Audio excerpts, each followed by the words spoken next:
Gentlemen, welcome back again. It's me, Chris Masedeke. And quick things first before I start. This video, I'm going to divide it into two pieces. Number one is going to be the first part, and then I'll create the second part that I'll link in the description area below this one here on YouTube. That's number one. Number two, please, you guys are watching these videos and you're not subscribing. So please don't forget to hit the subscribe button, turn on the bell so that anytime I get to produce these videos, you get to be notified to come and watch whatever content I've put out there for you. This is your channel. This is our channel. This is where men meet and have mature and meaningful conversations. So let's get in the video. There's a couple of things that most of us we really have never been taught, and our mothers probably they're unable to teach us about these things. So that's why I am here to teach you about these few things here and there so that you're able to learn and know these things. If you grew up without a dad or any man in your life, you might never be able to really understand or to be taught these things. And that's why, who's here? Uncle is here, Chris is here to teach you all these things so that you become well informed on what you're supposed to be working on. Number one, you can never ever shake a man's hand when you're sitting down. When you're shaking a man's hand, stand up, shake their hand properly, a firm handshake, stand up, look at them in the eyes and tell them, hello, good morning, sir, or hello, good morning, hey, Niaje, how are you, Brian, whichever their name is, hello. That sets you apart. Because the other day I was at a function where I was meeting some of my friends. I mean, friends, and it was a social venue. And there was a couple of, 7 to 8 people that were there. And when I say people, I mean men. All of them, except one, stood up to shake my hand. You know, when you get in a place, you shake hands, and someone wants to the shoulder to shoulder greetings while you are sitting. So now you want me to kneel down into you and all that shit. I don't have time for that. One of them stood up to give me that greeting, and I was like, he stood out. And when it came to the time where we were standing outside because it was a birthday ceremony, when we were standing outside, I mean, me and him, we kind of had a conversation, and it was a very good conversation. Unlike the rest of these ones, all these other zombies were just on their phones, just are doing nothing, because anyway, most of them, they're socially anxious and they cannot really maintain a 5 to 7 minute conversation. So gentlemen, shaking the hand of another person, it must be a firm greeting. That's number one. Number two, when you're entrusted with a secret from your brother, from your friend, from any person that trusts you with their secret, especially your friend, brother, it's better for you to keep that secret. Why am I saying it's better for you to keep the secret? It's better for you to keep the secret because the brother has entrusted you with this secret, has realized, I can trust Chris. It will be very bad if today I was to go to my brother or to my friend and I tell him a secret, then he goes behind my back. Of course, he says it to his wife. Then you know what's going to happen? The worst thing that is going to happen is this wife will wake up one day and goes, if I have now another woman in my life, my wife and my friend's woman become friends. At one point, she's going to reveal that secret because, yeah, women are like that. It's in their nature. So she reveals this secret now to my new girlfriend. You know, Chris used to date a girl that was looking like this, this, and this, and this. And then she's already given the weapon that will be used against me to this other woman. So if you as a brother today, I entrust you with a secret, or any of your friends entrust you with a secret, not even your wife should be aware of the secret that was entrusted in you. It's a masculine thing. You know something and you just keep quiet. Die with that secret. Go with it to the grave. It's going to earn you respect, and it's going to be appreciated by your friends. But if you're not doing that, then I don't know.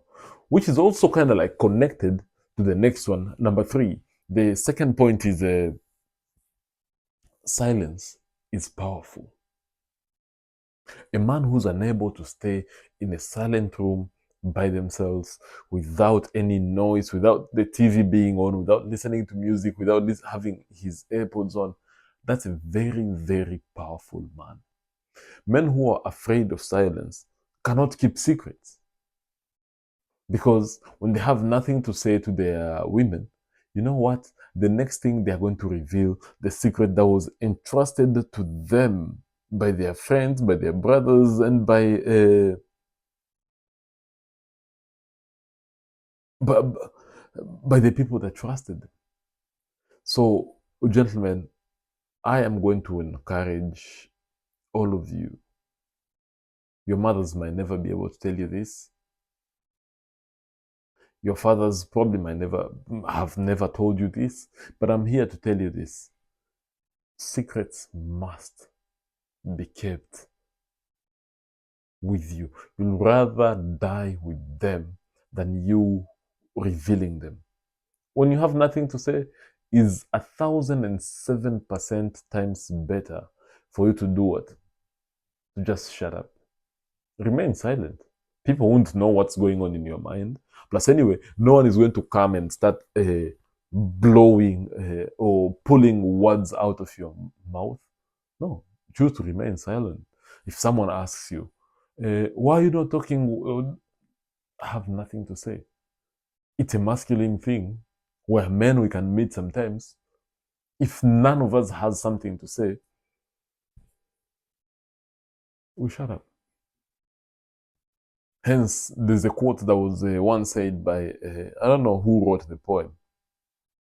And he said, the best kind of friends is the kinds you can just be with, never say a word, and then walk away feeling like it was the best conversation that we've ever had.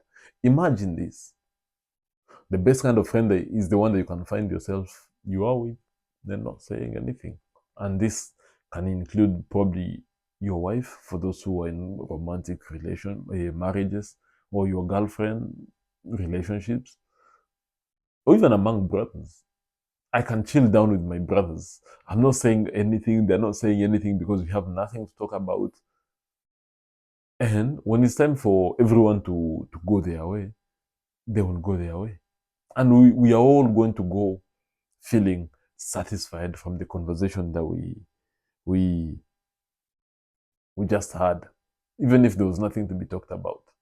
That's the power of your masculine existence. It sounds crazy, but that's how powerful that is.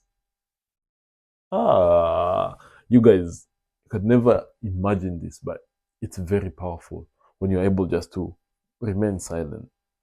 Number four, if you ever offer to pay for something on behalf of your brother or of your friend, don't ever ask for that money back. If they want to give it, yes, they will give it. If they don't, then just leave it. You're the one who offered anyway. And let me give you guys a story. The other day I traveled. So, and you guys tell me in the comment section if I'm the one in the wrong. I can still rectify the mistakes anyway.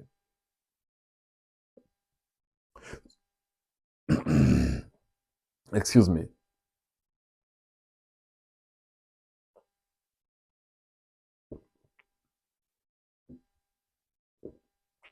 The other day I traveled, and especially this long travel, I had a delayed flight in Kigali, and I stayed in Kigali for 2 days. Then I came here, and I came with brothers and their wives.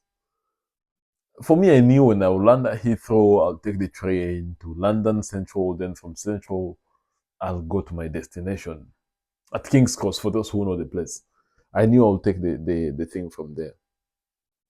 And mid-flight, one of the wives of the brothers that I traveled with, he comes to me and he says, no, she comes to me and she says, Chris, how are you getting home? Because it looks like we are heading in the same direction.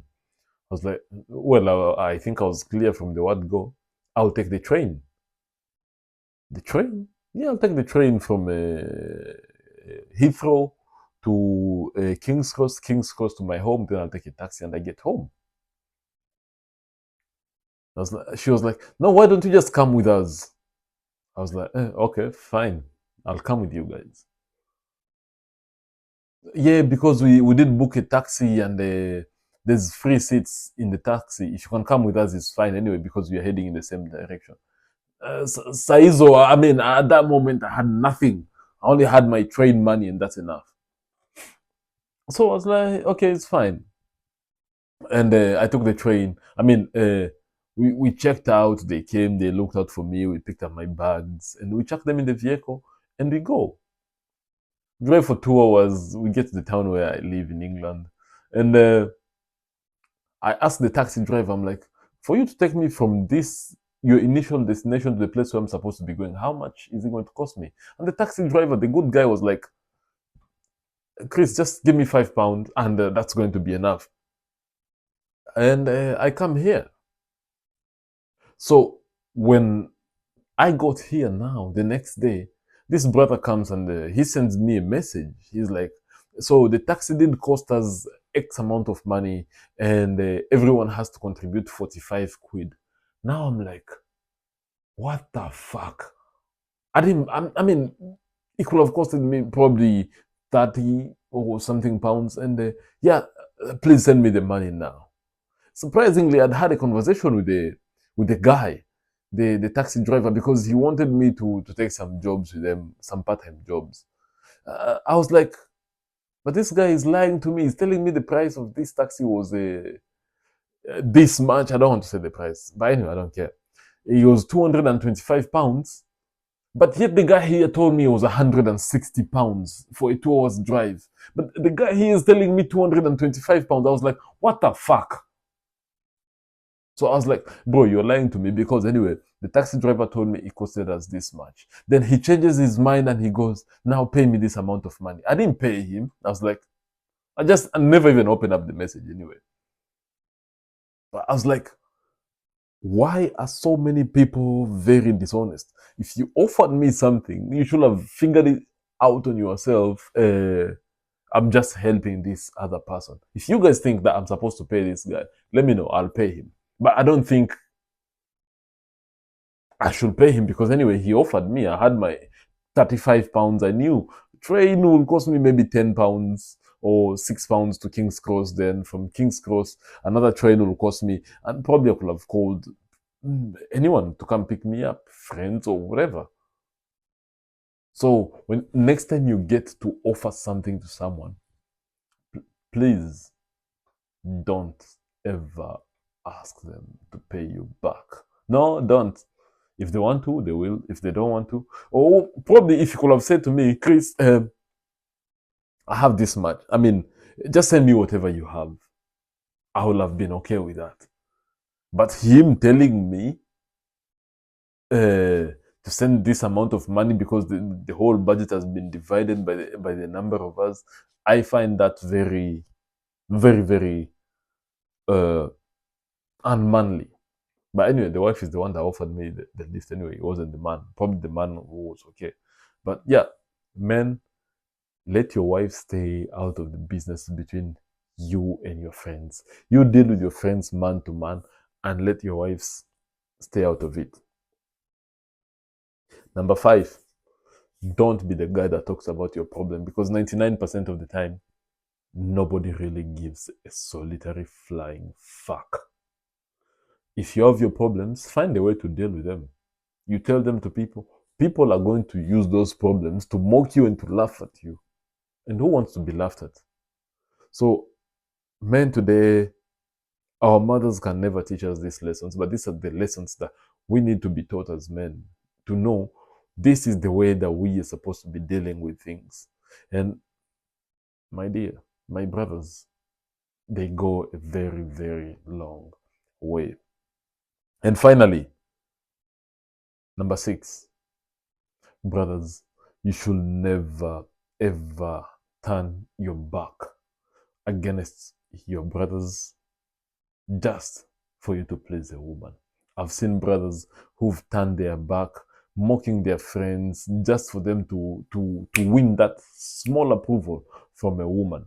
So all of you, I'm calling you out today on this part 1 of this video, because part 2 is also coming. Stay on the look of it, somewhere on the internet is going to come. So please, please, please, I beg of you, don't turn against your brothers just for the sake of pleasing a woman, because this woman is probably not going to respect you. She's probably going to be looking at you and she's like, if he did this to his friend, what can he do to me? That's the end of part 1. Let's see, or let's meet each other in part 2 of this video.